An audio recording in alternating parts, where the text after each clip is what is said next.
Morning everyone, and welcome to this week's Learn with Lorna. I'm just going to wait as usual for people to get connected to the film and then we'll get started.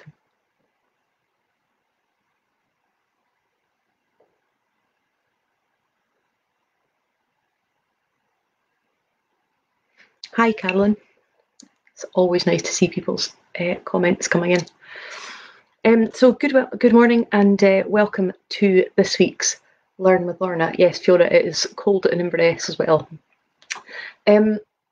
Before I go any further into talking about this week's subject, first of all to say thank you for joining me. I know that we've had the change in the clocks, so I'm grateful that people in Australia, Jenny, people have stayed around to watch this when it's an hour later for you than normal. So thank you for that.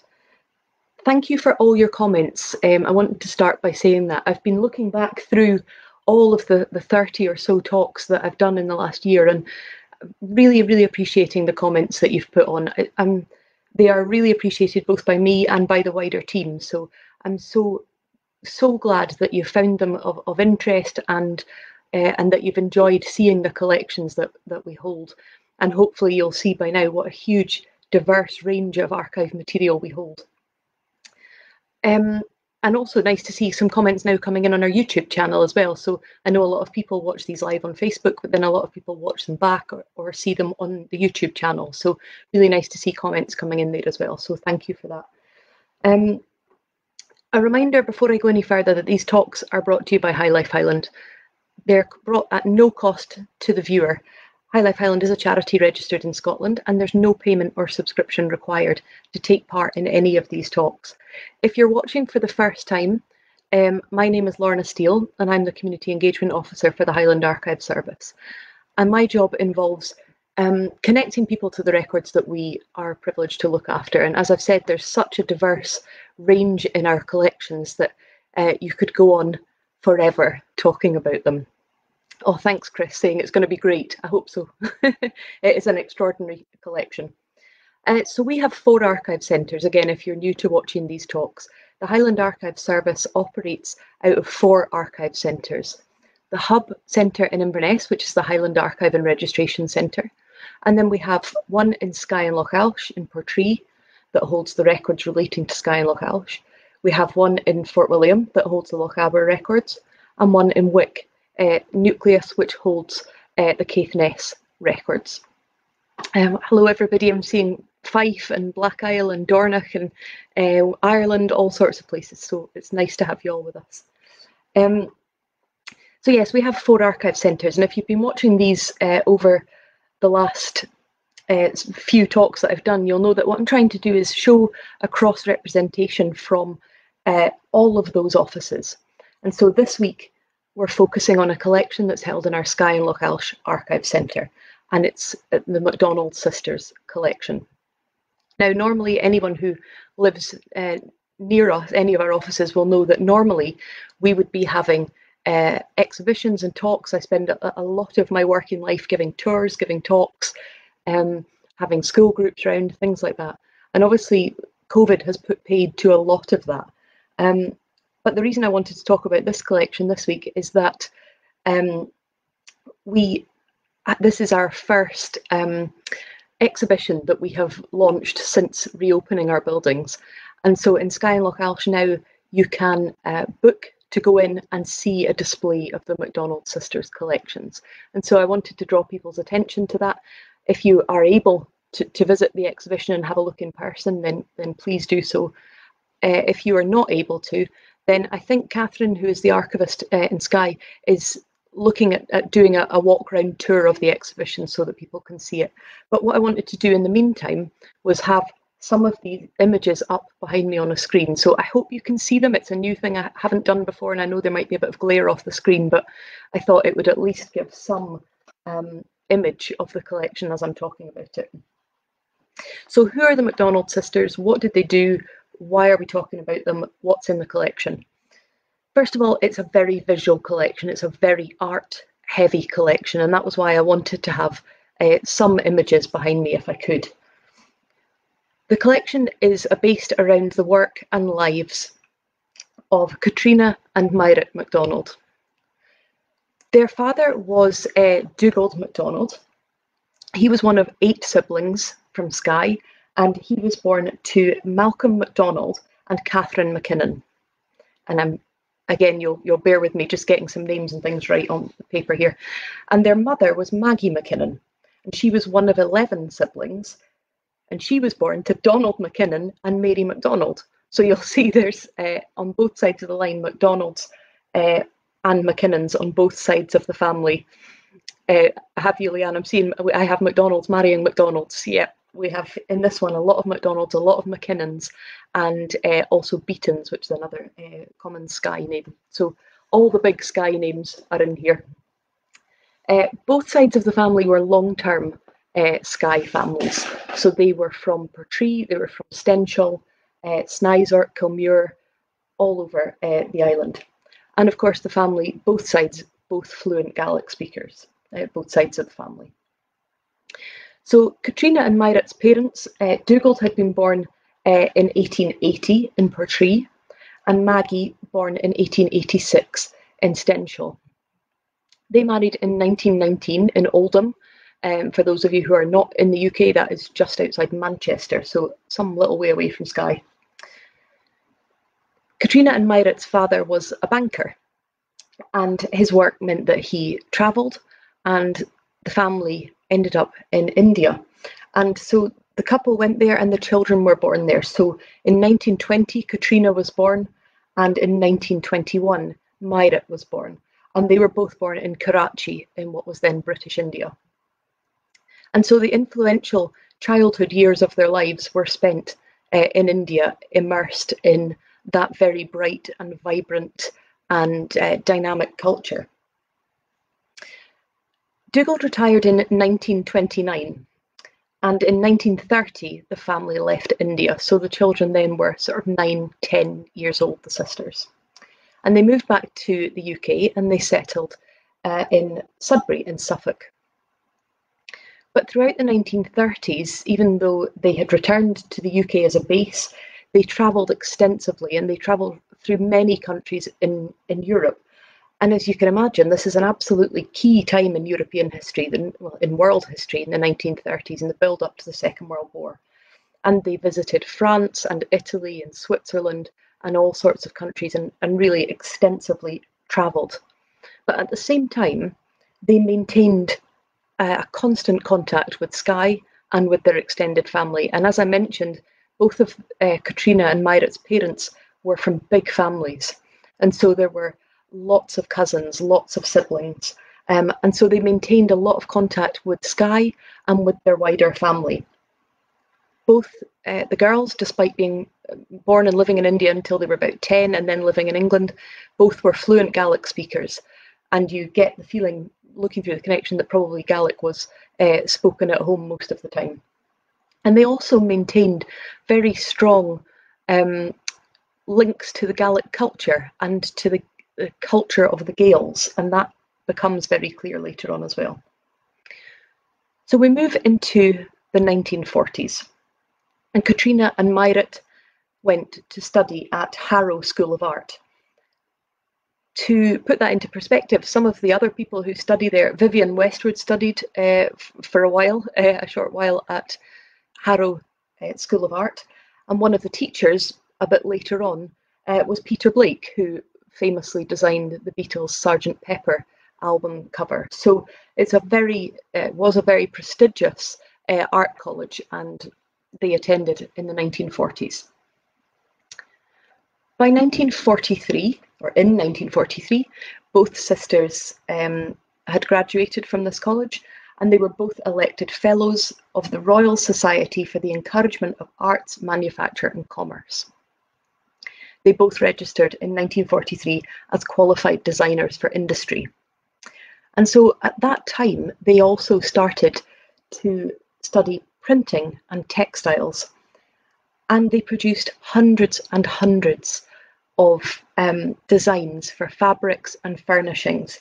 And it's very, very obvious that this, the experiences, both of their life connected to Gaelic culture, but also of their time in India and other countries is hugely influential, and you can see this through their designs.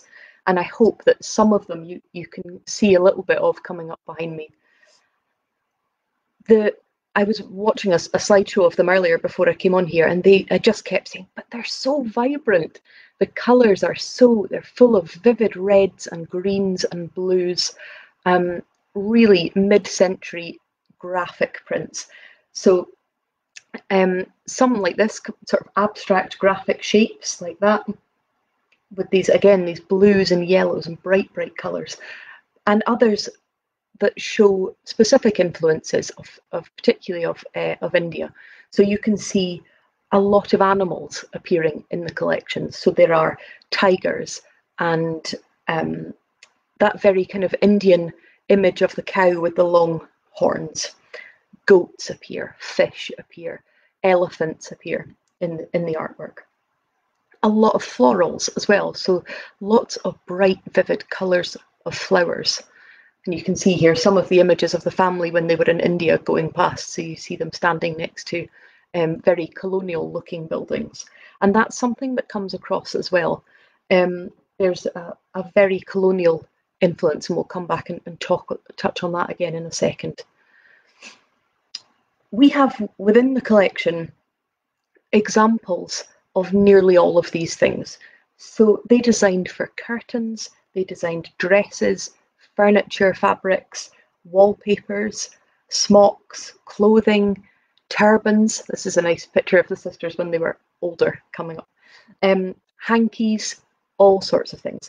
And as I've said before when talking about Skye and Loch Alsh, because they also have an archaeology collection, some of the collections held in Skye are not typical of an archive like ours, and this is another one. So there are lengths of fabric in the collection. There are dresses and hats that are very clearly inspired by India, the turban style hats. There are fabrics with elephants on, with boats on, with sea scenes. And as I say, they are vibrant and they're beautiful and detailed. The other thing we have within the collection, which is absolutely wonderful, is the wooden printing blocks. So for many of them, we have the wooden cut printing blocks, and then we have the corresponding fabric that was produced at the end. It's fabulous. So this takes them up to the mid-40s, and they're designing for industry, designing fabrics and fashions and so on. And then in 1948, the family left the UK and moved to Durban in South Africa. And again, a key time in the aftermath of the Second World War. And again, you can see here, this image is one from that time of a woman leaping from in fear from a snake. And you can see the influence of the travel on them. Again, these very, very bright colours. You can see the evidence of colonialism, and they are very much images of their time in that they're giving a commentary on what they see in front of them. And to us looking in, sometimes you see very, very obvious inequalities, but they are portraying what they saw in front of them at the time and what they remembered from their times in these countries. Another thing they did, which I think are my favourite things in the collection, are street scenes. So there's cartoons or like woodblock print images of street scenes, and those cover so many countries. There's scenes from memory and scenes from life in front of them of South Africa, of Switzerland, Italy, India, all sorts of things. And this really detailed and intricate drawings of street scenes.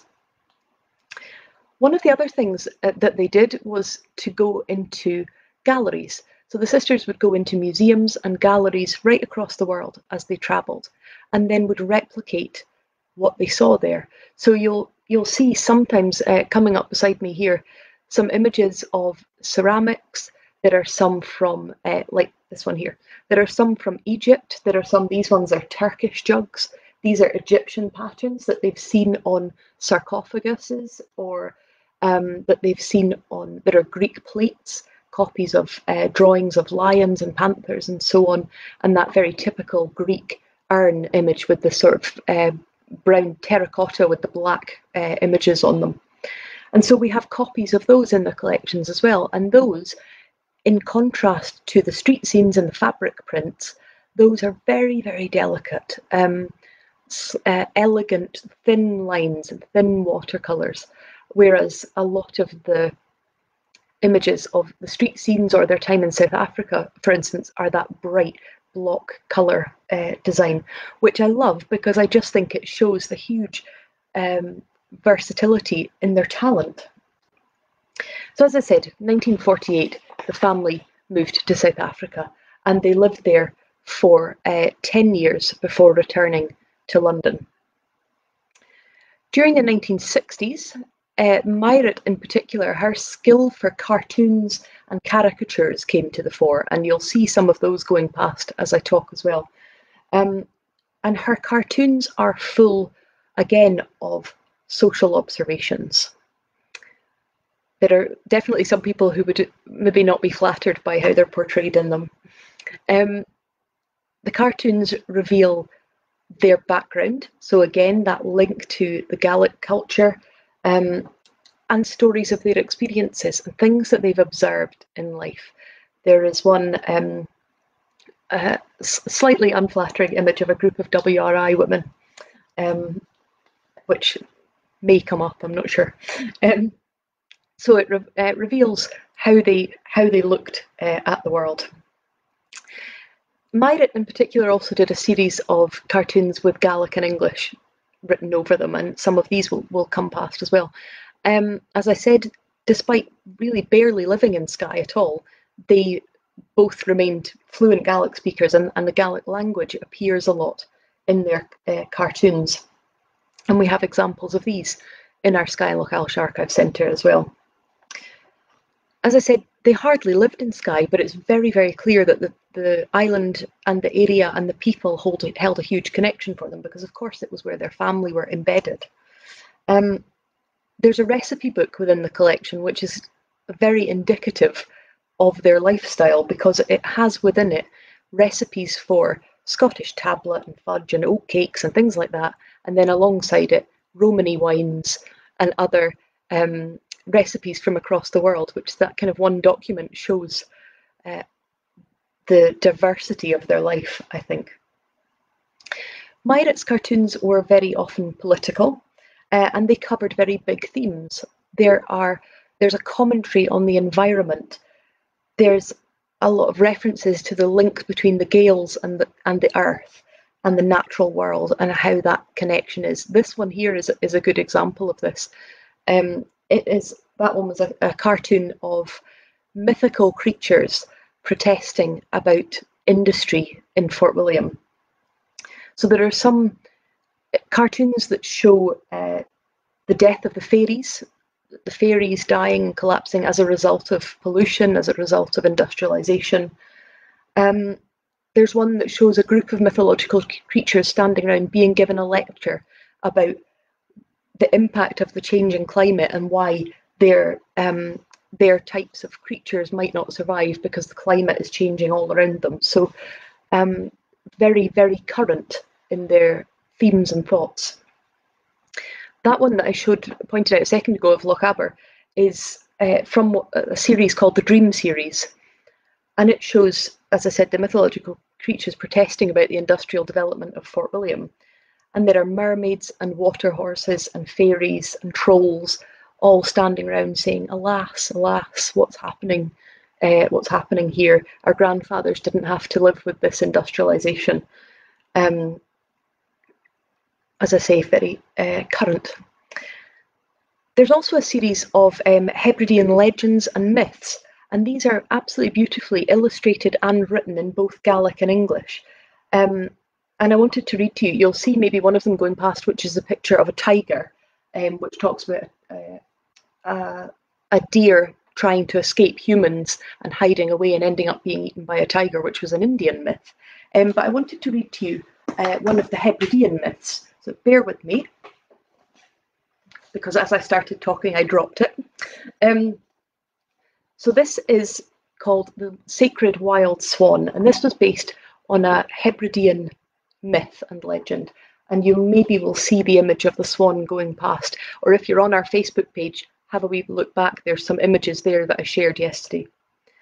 And this document, as I say, it has the Gaelic written at the top, it has the English written at the bottom, and a beautiful illustration of a swan in the middle. And it says, "Long ago, before the days of the red flood, the moon shone with such brightness that you could have seen the bristle in a man's foot if bristle were there. Did this not put great anger on the sun as she lay on her back in the outer sea? I will arise," she said, "and put shame on you, shameless moon." And she arose. And ever since, the moon has been paler than she ought to be, save when the corn ripening puts the glow on her face. And her daughter, the wild swan, stately and silent under the sun, is sweet-voiced, even if sad, under the moon. And no good island man would put taunt or hurt on that same wild swan, although evil men once did both, leaving a woman lord to lament. So a kind of beautiful, poetic way of looking at why the moon is paler than the sun. Before I go any further and talk about the second part of this, to remind you that this series is brought to you by High Life Highland at no cost to the viewer. High Life Highland is a charity registered in Scotland, and that there's no payment or subscription required to take part in these. If you're in a position to be able to donate towards the work of the Archive Service, then we would very much appreciate that.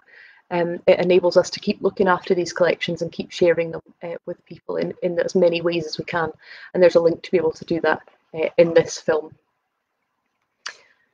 So that was the 60s. We're looking at that incoming of environmentalism, climate concerns, and so on. In 1961, Dugald Mcdonald died, so the sisters' father, and then in 1966, their mother Maggie died. And the sisters, who were now in their mid-40s, moved to Malta together, so continuing to travel. They had barely been separated at all in their lives, and they continued to live together. And they spent about the next 20 years travelling extensively around the world, and we hold copies of those passports and diaries that show the extent of their travel and the places that they visited. And as well as continuing that family tradition of travel, they also continued another family tradition, which was keeping ancient tortoises, which I love that. That's just marvellously eccentric. They had tortoises that they had had since the 1930s that they kept with them. So they were based in Malta until 1987. And as I say, they used it as a base while travelling to other places. And then in 1987, they moved from Malta to Sark in the Channel Islands. And I wanted to read to you a part of a letter that talks about this. So this is a letter sent to family, which says, "As you will gather from the above address, we are now in Sark. We came on single tickets this time and have been here since the 23rd of March. And this was written in the 1980s. We left Malta on the 18th of March, shortly after the completion of the sale of our villa to an English couple from Cockfosters. They have altered the villa and much of its garden beyond any recognition, and they describe staying in a self-catering place next to their old house in Malta and saying that it's being brutally renovated, which doesn't mean it was brutal. I suppose it just means that it's not what you had it as. And she describes their neighbours. So she describes an Italian couple who lived next door and a German couple. And this letter goes on to talk about the Second World War, the impact that that war had had on their Italian neighbours and on their German neighbours, conversations about the Nazis, about concentration camps. One neighbour had been a prisoner of war, of course, because of his nationality, and the huge impact that World War II had on the Channel Islands. And the reason I mention that is I think you can just see that throughout their lives, by this point they're in their 60s, 70s, they're constantly drawing in inspiration from people's lived experiences, different countries, different experiences of the world, and it all feeds into their artwork. And then they go on to describe their current place where they live in Sark, and they say, "Our second self-catering unit, now our temporary home of course, is one of Sark's 40 ancient tenements, albeit as a cottage. It is built of granite and has 4 self-contained units.